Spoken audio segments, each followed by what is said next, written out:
I felt it was a great opportunity really to get up there and see Bristol from a different perspective. I see Bristol on a day-to-day basis from this perspective, you know, on the street, very, very intense. And actually being up there I felt very calm, you know, to see Bristol carrying on as usual, but from a different perspective.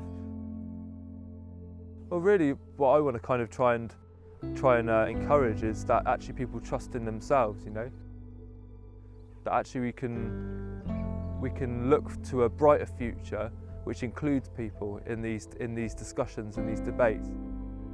And Bristol's always been an interesting place. I mean, it's iconic for its balloons, obviously, but for me, it's iconic in that people do care, people do get involved, people do speak out, and people do care about each other.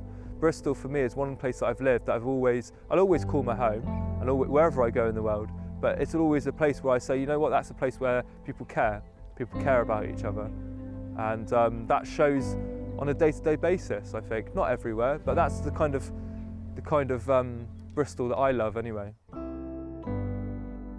As I've been travelling around, you know, people have stopped me in the street and said, "Oh, are you running for mayor?" They'll often, you know, they'll ask me lots of questions about why I'm standing and, you know, what's your policies going to be.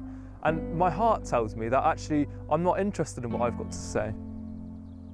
I often stand there, you know, kind of hoping that I can try and ask people about their lives, about what's going on for them and what their opinions are, rather than people saying to me, well, what are you going to do about blah, blah, blah, which is important, you know, to really, you know, for people to question about what, if you become mayor, what's your role going to be? What's your perspective on Bristol? What's your policies going to be? Which are important. But for me as well, it's important to know what people are talking about.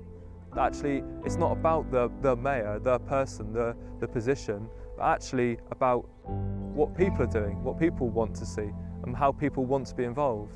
That's the thing about Bristol. So many people are interested in what's going on, but just need to be given that space, given that chance, given that encouragement and involvement to be active. For me, democracy doesn't start and end at the ballot box. It's a process that happens on a day-to-day basis. It's how we talk to each other. It's how we, you know, when we're talking about the price of the bus, for example, that for me is democracy. It's politics. Now, politics for me has become a very dirty word. It's a word that we associate with corruption, with abuses of power, with liars and cheats and thieves and all the rest that we hear in the mainstream media these days. But there are some good politicians out there as well. And actually, politics for me is everyday life.